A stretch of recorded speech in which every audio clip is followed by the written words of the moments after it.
So, Michael, just the other day, I was drinking a lukewarm Yoo-Hoo in my house. I was eating a day-old Nestle ice cream sandwich, and then it hit me. There's more games in this playoff season. Yes! More games in the playoffs. Welcome back to the Never Ready Sports Network for round 2 of the playoffs here on the Never Ready Sports Network. Enough with the nonsense. Let's get right to the action. Right to the action today on the Never Ready Sports Network. Did we mention, Michael, that we're on the Never Ready Sports Network? I think we should mention it again. Never Ready Sports Network. All right, now let's head down to Deadlanta to see the Micro-Hard Mutilators at Deadlanta Vultures.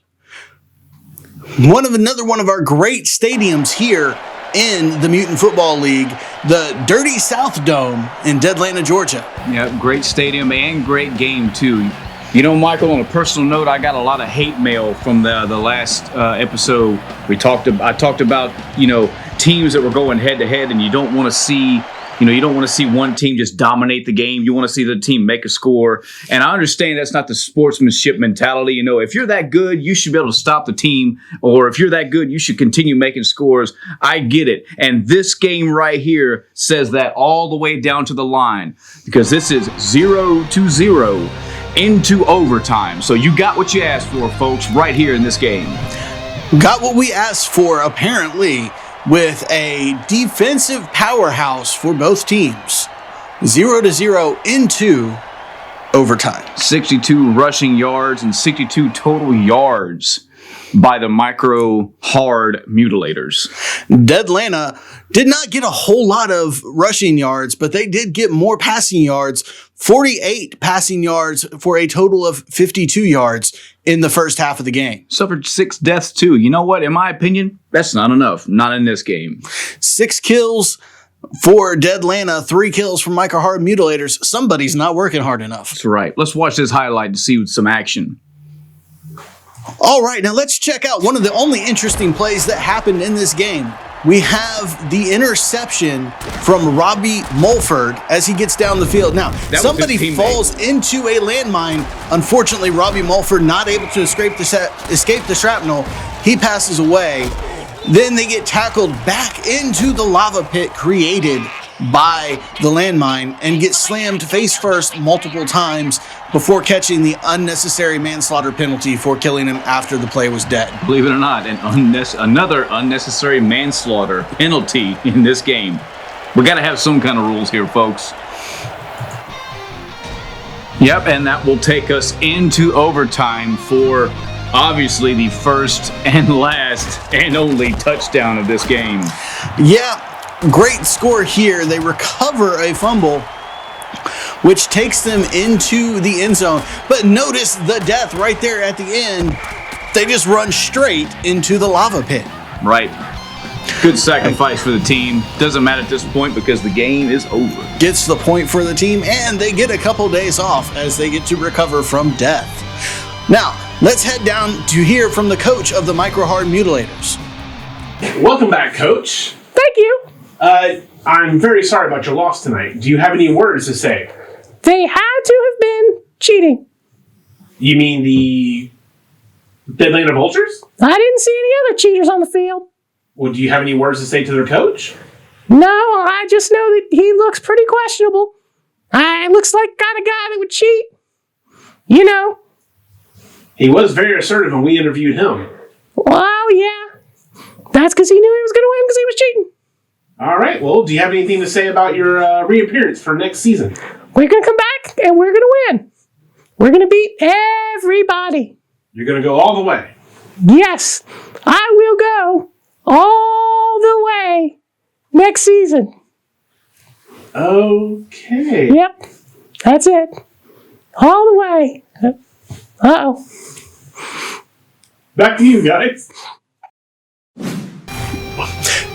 Thanks, Coach. Great words of wisdom. Micro-Hard Mutilator 0, Deadlanta Vulture 6. All right, so we're on to the next game here at Mercenary Field. You know, I've always been a fan of nighttime games. Just nothing, no gimmick here. Just always like a good nighttime bowl. Another classic from the Midway Mutants and the Purple Mutant Eaters. That's right. We got a severe X-Men situation going here. Mutants versus mutants. You hate to see it, but you love to see it. Yep. So here we are in Illinois. We're going to see just a great view of a bunch of turnovers here. Mm-hmm. So here we have the ball, lining up on the ball. They're taking their time. Man, that guy's huge. So here we get a snap. The pass. He gets down the field. Wide open. Got all day, but still caught up. Almost ran into the spikes again. Dodges it. Now here he gets killed, gets the fumble. Now we get a mob of people on the field, multiple turnovers back and forth multiple times. The offense manages to keep the ball and maintain for the first down. It's plays like that why replays were invented in the first place, because there was so much going on right there. Fumble after recovery, bodies being thrown around. Yep. And in this field, in this type of game, you need to see every single bone fly. This is what Mutant Football League is all about. Now we're going to see again a great play as we get the handoff in a warp speed down for the touchdown from about the 20-yard line. And that is the opposing 20-yard line. You know, that catcher was always known for being a speedy and...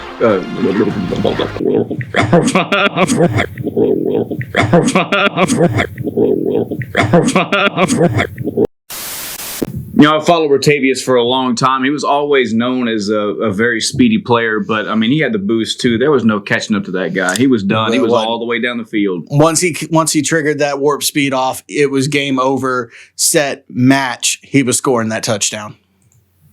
Now, Brian, we're going to see a great play here as we see the pass, the murder ball, go straight through a player, gets caught, run down to the field for a touchdown. Unfortunately, the refs, being the dirty refs that they are, call a penalty. Now, this penalty was for stroking the ball lovingly. Yeah, Mr. Blind Willie Tucker. You know, this isn't the first time we've heard this guy pulling some shady crap. And, well, it didn't work this time, but... Unfortunately, on the return, Mr. Blind Willie Tucker manages to survive the attempted ref slaughter. You hate to see it. Legally, I have to say, well, good, but in here, I'm thinking, unfortunately, he survived. You hate to see it. Hate to see a great play brought back due to thievery and bribery on the part of the ref. I've said it time and time again, you don't need bribery in this game. You don't need that to make this exciting. You have people exploding. You have people running into spikes. You have people's skeletons coming out of their body. You don't need bribery. You have enough excitement. That's exactly what this sport is for. Just saying. Little heated. Now, let's move on before we get all upset and start a riot here in the studio. All right, folks, and now it is time for the Never Ready Sports Network Play of the Week. All right, guys, welcome to the Never Ready Sports Network Play of the Week. Yes, Michael, we are about to see a career-defining play by Severson Rippin. Manages to recover this fumble and run down the field. Now, remember, Severed Son Rippin is not a runner. He is one of the linemen. He's just a big guy. And he manages to run all the way down the field, stumbles at the end, but still manages to just fall right into the end zone for the win. Now, viewers at home, you couldn't see because the camera was behind him, but I've been told by numerous sources, people at the front, where they could see his face, as ugly as it is, was ear to ear with a wide grin. Of course he had. This is the first time he's ever had this many yards in a run. It's good for him. Great for him. Unfortunately, or fortunately, depending on how you feel about it, the Purple Mutant Eaters victorious in this game 35-7. Let's head down. We're actually here from both coaches this time, Mike. Wow. All right, Coach, and that was an impressive game. What do you have to say? Woo! We won that game 35-7. No match at all. They sucked. We killed the other mutants. Don't even play with us. No. And do you have anything to say about your team's name this time around? You ain't gonna forget about these mutants. And with that, Coach, I know you have a lot of recovery to do. How do you feel about your next voyeur into the playoffs? Well, I know we did lose a couple good players, but we had a few good plays out there. You know, gave 110%, played good. I think we're going to give 125% next time. So, Motor City has been wrecking the league. Are you worried at all? I mean, they're a good team, but or they're not the mutants. All right, thank you again, Coach. All right, my pleasure. So, Coach, you were just defeated by. Every time. I'm sorry, Coach. Every time. All right, Coach. Unfortunately, you lost to the Purple Mutilators. I know this is your first year. Are they going to give you the boot? What did I tell you? Oh man, I what can't. did I tell you? I'm Dude, sorry, stop Coach. it. All right, Coach. And again, I apologize.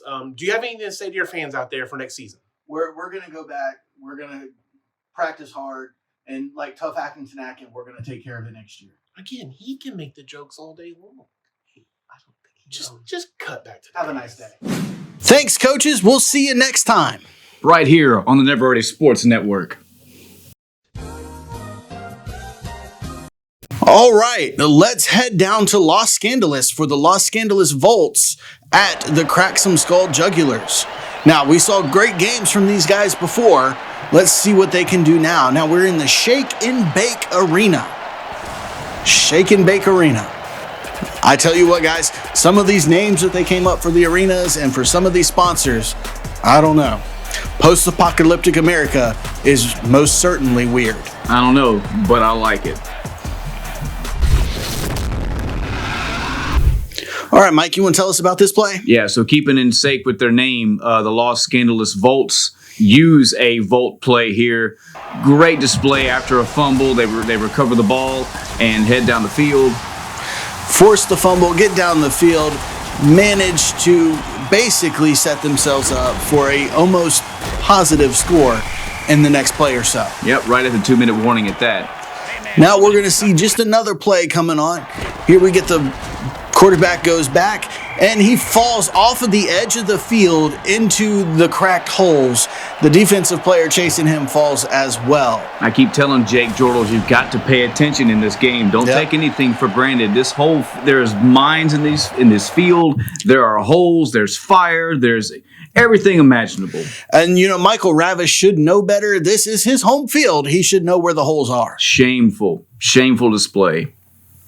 So, Michael, I got to tell you, I'm so happy to be a part of this network because of this game alone. I know I've always been that person that watches generic sports games and said we need more. This is just great old school football right here. An excellent pass from the quarterback to the receiver, wide open, no defensive around. Player manages to run all the way down the field to score the touchdown. Yep, this play is for the squeamish at heart. Just to show you that we cater to everybody. This sport is for everybody. Did you want to see somebody get decapitated? You can see it. Did you want to just see the sport? You can come too. There you see it, just right there, straight, just pass, run right down the center of the field for the touchdown. Paycheck earned, touchdown won, team scored. Good job. So that takes us to the end of the game. Crack Some Skull Jugulars 22, Los Scandalous Volts 14. Tough loss at home for the Los Scandalous Volts. Well, better luck next season.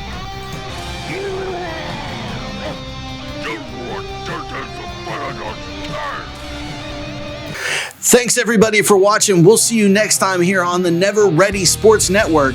Keep in mind, we've got more playoffs. We've got the big game coming up. More to come. See you next time.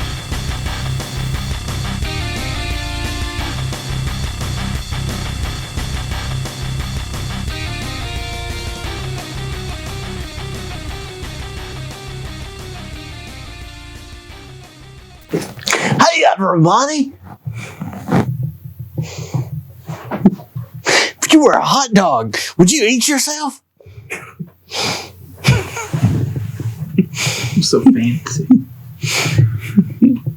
Is the moon made of cheese?